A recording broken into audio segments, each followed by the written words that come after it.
E aí, galera, beleza? Professor Fredão aqui do Mente Matemática para a resolução da questão 141 do caderno cinza da prova do Enem 2020 impresso.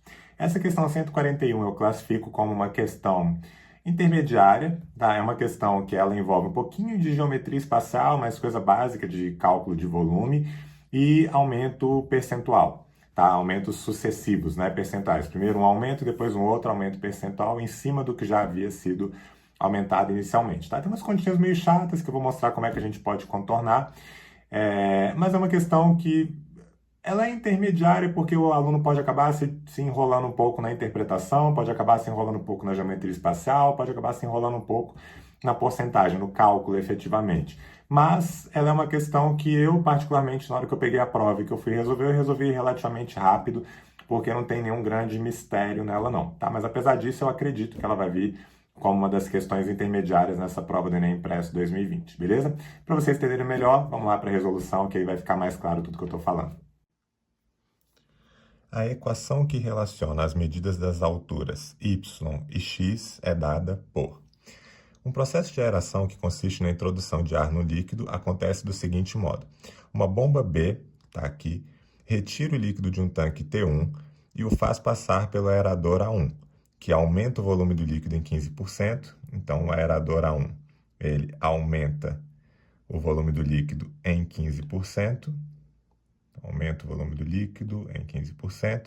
E, em seguida, pelo aerador A2, ganhando novo aumento de volume de 10%.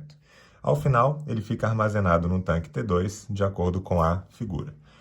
Os tanques T1 e T2 são prismas retos de bases retangulares, então a base é um retângulo, é um prisma reto, então essa aresta lateral é perpendicular ao plano da base, sendo que a base de T1 tem comprimento C e largura L, tá? A base de T1, comprimento C e largura L, e a base de T2 tem comprimento C sobre 2 e largura 2L. Para finalizar o processo de aeração sem derramamento do líquido em T2, o responsável deve saber a relação entre a altura da coluna de líquido que já saiu de T1, denotada por x, então esse x que está aqui, né, que ele tinha pedido lá no comando, é a altura da coluna de líquido que já saiu de T1, e a altura da coluna de líquido que chegou até T2 é denotada por y, beleza? E ele quer saber qual é a equação que relaciona as medidas das alturas y e x. Então, para agilizar um pouco o processo aqui do desenho, já deixei desenhado aqui. Então, essa situação ilustra o que está acontecendo aqui. O tanque T1 tem uma largura L e um comprimento C, beleza? Tem um comprimento C e largura L. O tanque T2, ele tem comprimento C sobre 2, largura 2L. O X é a altura da coluna de líquido que já saiu de T1, então eu denotei por essa, né, por esse prisma que está aqui com esse azulzinho pontilhado. E o Y é a altura da coluna de líquido que chegou até T2, beleza? Sendo que o aerador A1, o que ele faz é aumentar o volume do líquido em 15%, e o aerador A2 ele causa um novo aumento de 10% no volume, beleza? Então, assim, galera, o que acontece aqui? Esse volume de líquido que já saiu, então vamos escrever aqui, ó, volume de líquido que saiu, ele vai sofrer um aumento de 15%, então você tem aqui mais 15%, depois ele vai sofrer um novo aumento de 10%,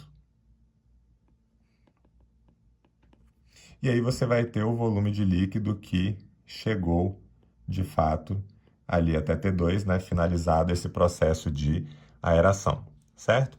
Então, esse volume de líquido que saiu, eu vou chamar aqui de VS, e o volume de líquido que chegou, eu vou chamar de VC, beleza?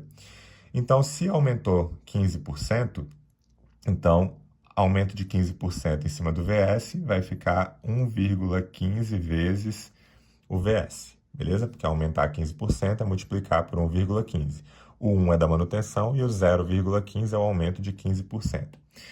Depois, se eu aumentar de novo 10%, então esse volume de líquido que chegou aqui vai ser esse resultado, só que aumentado 10%. Ou seja, eu vou ter que pegar esse valor e multiplicar por 1,1.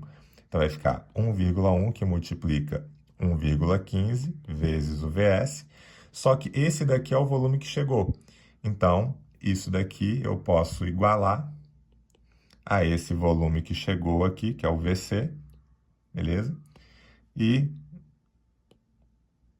dessa maneira, né, estabelecendo essa relação aqui, a gente vai conseguir estabelecer uma relação entre o x e o y. Por quê? Se eu tenho que 1,1 vezes 1,15 vezes o volume que saiu é igual ao volume que chegou, qual é esse volume que já saiu? O volume que já saiu é o volume desse prisma que está aqui, que é, vou deixar para fazer essa conta já já, tá? Por enquanto eu não vou fazer não. O volume que já saiu vai ser x, que multiplica L, que multiplica C, né? Já que essa medida também é L e essa daqui é C. Então, esse aqui vai ficar x vezes L vezes C. E o volume que chegou é y vezes 2L vezes C sobre 2. Então, y vezes 2L vezes C sobre 2. E aí, notem que agora eu posso simplificar esse L com esse L, posso simplificar esse C com esse C, posso cancelar esse 2 com esse 2, e aí basicamente o que vai sobrar aqui é que o meu y, que está aqui do lado direito, vai ser 1,1 vezes 1,15 vezes o x, beleza? Isso daqui é a mesma coisa que eu multiplicar 11 décimos por 115 sobre 100 por x. Então, basicamente, é eu multiplicar o 11 pelo 115 e depois colocar 3 casas decimais. E uma boa dica, tá, que a gente vê inclusive no curso de cálculo mental, lá no Mente Matemática, é multiplicação por 11. Você pega o número, que é o 115, afasta os dois extremos, 1 e 5, e o que aparece aqui no meio é sempre a soma dos pares de números consecutivos. Então, 1 mais 1, 2, 1 mais 5, 6. Então, 11 vezes 115 vai dar 1.265.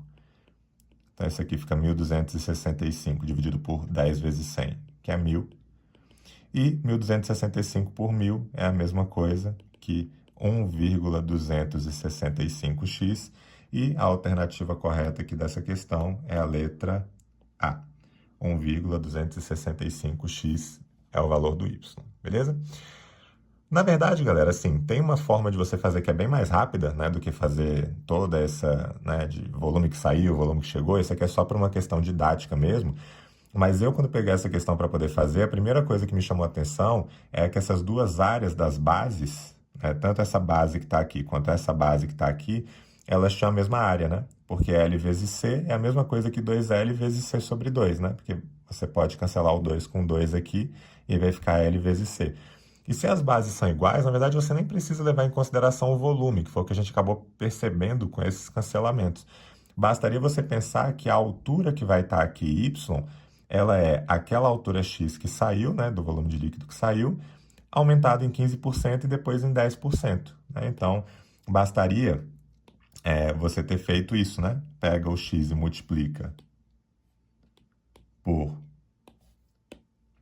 1,15, que é o aumento de 15%, e depois multiplica por 1,1, beleza? Ou até se você quisesse usar aquelas estratégias que são sempre úteis em provas objetivas para cálculo de porcentagem, você poderia considerar, tipo, um x valendo, sei lá, tipo 100, né, que seria o valor inicial aqui, razoável para você calcular porcentagens. Depois de aumentar 15%, ele aumentaria para 115. E depois de aumentar 10%, o 10% do 115 é só você colocar uma vírgula ali, que é 11,5. 115 mais 11,5 vai dar 126,5. Beleza? E esse aqui seria o meu y. E note que esse número é correspondente a esse multiplicado por 1,265. Beleza? Então daria para fazer de algumas maneiras um pouco mais rápidas, mas enfim, acho que essa aqui é a mais didática e fica claro todo o processo que aconteceu aqui nessa questão.